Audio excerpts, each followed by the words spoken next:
Buenos días, mi nombre es Boris Alejandro García Madrid, estudio en el Colegio Mixto Belén, estoy en el grado de Quinto Mecánica, sección A, soy clave 9.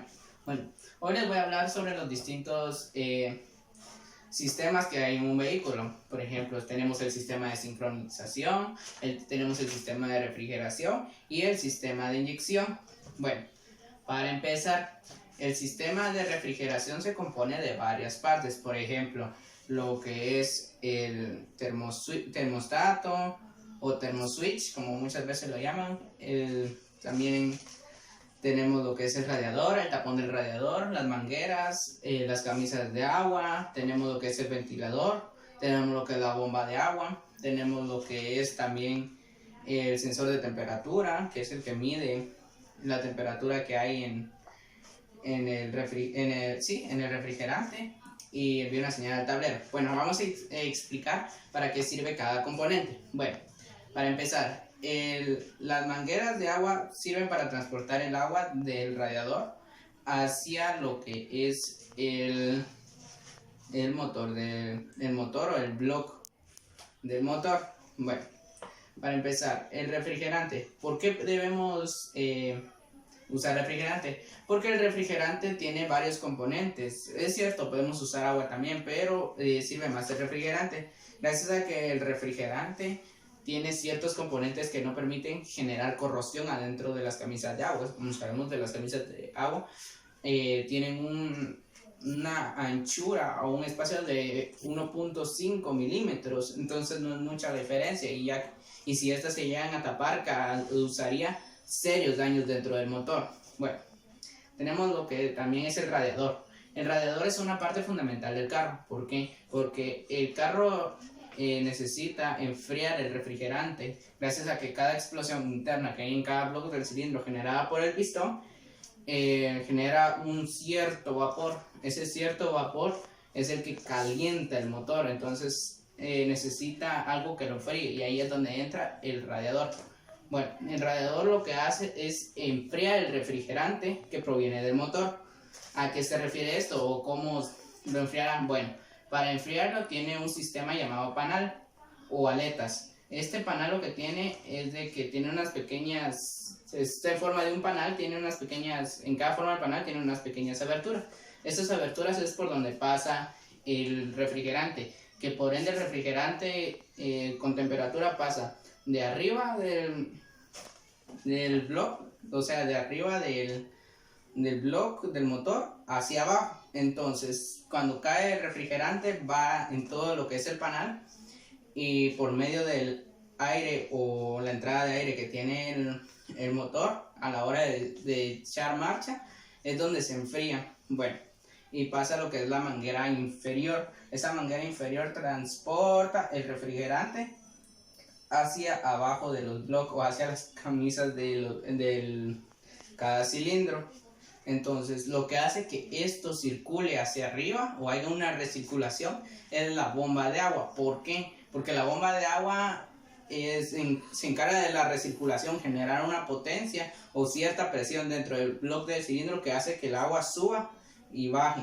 Bueno, pasa el refrigerante, enfría lo que es cada cilindro. Se puede decir que cada cilindro está flotando en el refrigerante. ¿Por qué? Porque tiene una camisa de agua.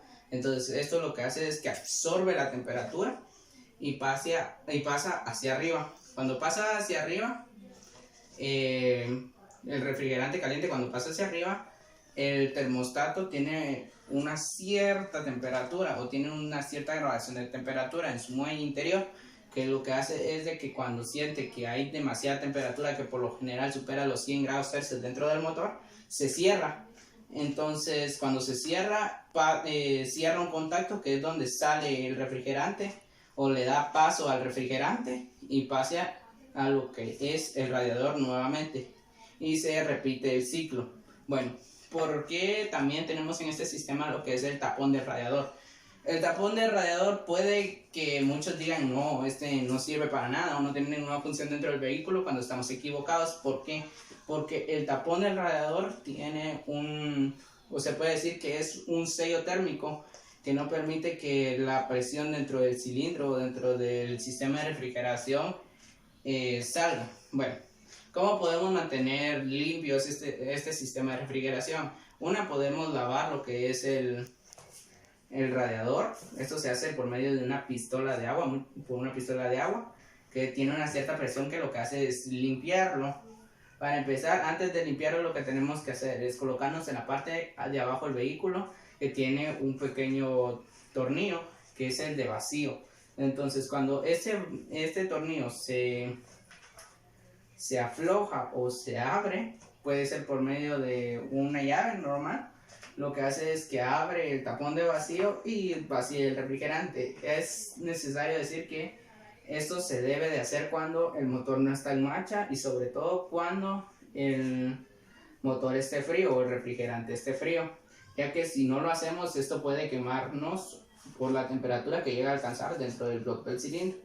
Entonces, también es necesario tener un balde para recibir el refrigerante. Es necesario que el refrigerante no se vuelva a ingresar al sistema de refrigeración. ¿Por qué? Porque a la hora de ponerlo en un balde, lo que hace es de que tiene pequeñas partículas que a veces el ojo humano no la ve, pero el sistema de refrigeración sí, y que a la larga llega a obstruir las camisas y el panel del radiador. Bueno, también otro que podemos hacer es utilizar refrigerante, como ya les dije, para que no genere óxido dentro de las mangueras. Tenemos dos, en esta clase tenemos dos, que es el refrigerante y el anticongelante. El anticongelante, ¿para qué sirve? El anticongelante tiene las mismas funciones que el refrigerante. Lo que nos ayuda es de que, por ejemplo, en zonas de baja temperatura, por ejemplo Estados Unidos, llega a alcanzar una temperatura refrigerante que no es apta para el motor. Entonces se congela el refrigerante que hay adentro del motor y no enciende el motor. Entonces el anticongelante previene esto, no permite que el refrigerante se congele. El color no importa en el refrigerante. Lo que sí importa es de que sea de una buena calidad, o que sea de la calidad que el propietario o el fabricante especifica en su manual de usuario, especialmente en la sección de mantenimiento. Bueno, también otra cosa que podemos hacer es cambiar el protector al radiador. Como sabemos, el radiador tiene unos pequeños protectores que lo protegen de golpes o a veces de que vacile dentro del motor. Entonces eso tiene un lapso de cambio también según lo que diga el manual del vehículo, gracias a que cada vehículo es muy distinto. Por ejemplo, no podemos comparar un Nissan con un Toyota, porque tiene distintas especificaciones del creador o el fabricante. Bueno, ahorita les enseñaré.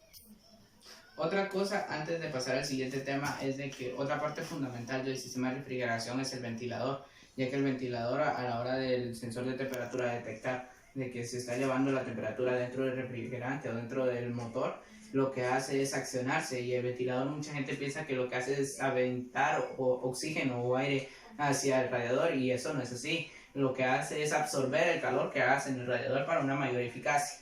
Bueno, hoy pasaré también hablemos sobre el sistema de inyección. El sistema de inyección se conforma sobre actuadores y sensores. Los actuadores se encargan de ejecutar la señal y los sensores se encargan de enviar una señal a la computadora. La computadora manda una señal hacia los actuadores que ejecutan la señal que la computadora envió. Bueno, como podemos ver, tengo mi pequeña maqueta en relieve sobre el sistema de inyección y el sistema de refrigeración. El sistema de refrigeración, aquí iría conectado lo que es el radiador, el ventilador y todo lo que yo ya les expliqué. Este es el sistema de inyección. Bueno, el sistema de inyección en su gran mayoría tiene muchos sensores, como está el sensor MAP, que es el que regula la entrada de masa de aire hacia el motor. El sensor CKP es el sensor de posición de mariposa de aceleración. El sensor de oxígeno, también conocido como el sensor 02, que es el sensor que está en el manifold de escape, que es más que todo donde se ubica para las emisiones de gases que generan las explosiones. Van hacia el escape. Entonces en el manifold de escape se encarga este sensor de monitorear lo que es cuánto de oxígeno está quemando, si el oxígeno se está quemando correctamente, ya que sabemos que si hay una mala combustión dentro del motor genera más contaminación al medio ambiente, cosa que no queremos. También tenemos el sensor KNOK o KNOK, que es el sensor que se encarga de monitorear las explosiones internas del motor. Entonces también tenemos lo que es el sensor de posición de cigüeñal, que es el sensor que se encarga de ver cuántas vueltas da el cigüeñal a la hora de generar las combustiones, se encarga de llevar la cuenta de las vueltas. También tenemos el sensor de temperatura del motor, que es el que se encarga de monitorear el oxígeno o qué temperatura tiene el oxígeno que ingresa al motor. ¿Por qué? Porque sabemos que si hay mayor temperatura, el motor tiende a inyectar más combustible, gracias a que si hay mayor temperatura hay ausencia de oxígeno. Entonces el motor necesita compensar esa ausencia de oxígeno. Entonces este se encarga de regular cuánta temperatura hay para indicarle al motor. Es necesario tener este sensor gracias a que, por ejemplo, vamos al puerto, vemos que hay mucha temperatura o hace demasiado calor, entonces hay poco oxígeno. Y si vamos, por ejemplo, a una zona boscosa o, por ejemplo, a Shela, hay más oxígeno gracias a lo que es que está una parte elevada, no hace tanto calor. También tenemos el sensor de BSS, que es el que se encarga de monitorear el combustible o las revoluciones del motor. Tenemos el sensor de árbol de levas, que es el sensor que se encarga de monitorear cuántas vueltas da el árbol de levas. ¿Cómo podemos darle un mantenimiento a este? Bueno, un mantenimiento que le podemos dar a este sistema puede ser limpiar las espigas de cada sensor. Como vemos, los sensores contienen una espiga. Esa espiga muchas veces puede estar sucia, ya sea por el paso del tiempo, o ya sea por diversos factores, por el clima, etcétera, etcétera. Entonces esta se puede limpiar con CarbuClean, limpia contactos o aire comprimido. ¿Por qué menciono estos? Porque estos son productos que no dañan al circuito eléctrico, pero sí ayudan mucho a lo que es limpiarlo. También en mantener un mantenimiento preventivo podría ser realizarle un escáner. ¿Por qué un escáner? Por ejemplo, si el dueño del automóvil está inseguro, que no le ha prendido la luz, por ejemplo, no le ha indicado el motor con la luz de emergencia o el check, que muchas personas le llaman, no le haya indicado, pero quiere estar seguro que su automóvil está en excelentes condiciones, puede hacerle un escáner. Este escáner puede ser el OBD1 o OBD2. El OBD1 nació en 1998. Sí, 1998 o 96. Esto lo que hace es monitorear cada sensor del vehículo. Claro, este tiene algunos defectos, por ejemplo, que no monitorea, por ejemplo, el sensor de oxígeno o todo lo relacionado a él. Entonces, para ende crearon el OBD2. Entonces, el OBD2 se encarga de corregir esas fallas del OBD1. Entonces, por lo general, los carros ya son más modernos, entonces la mayoría son OBD2, utilizan el escáner OBD2. Entonces le podríamos realizar esto por medio del escáner que se ubica en la caja que está debajo del timón, en la parte a mano derecha, que contiene 16 pines. Ahí se le puede hacer el escáner a dicho sistema y ver qué sensores están malos, y sobre todo lo que se podría hacer es cambiarlos si esto está mal. También, si algún taller le dice que los inyectores están malos y que necesitan repararlo, de inmediatamente la persona debe salir de ese taller, porque los inyectores no tienen remedio ni se pueden reparar. Les voy a explicar sobre otro tema. El sistema de sincronización. El sistema de sincronización sirve para sincronizar el motor con el cigüeñal y el árbol de levas para que estos no coincidan y puedan chocar. Esto lo que causa, si no llegan a coincidir, es que pueden quebrar lo que es válvulas y pistones.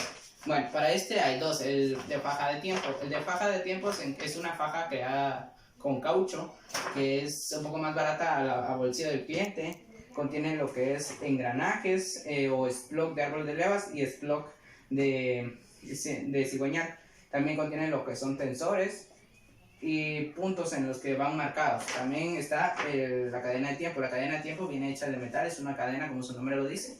que tiene lo que es engranaje de árbol de levas y engranaje de cigüeñal.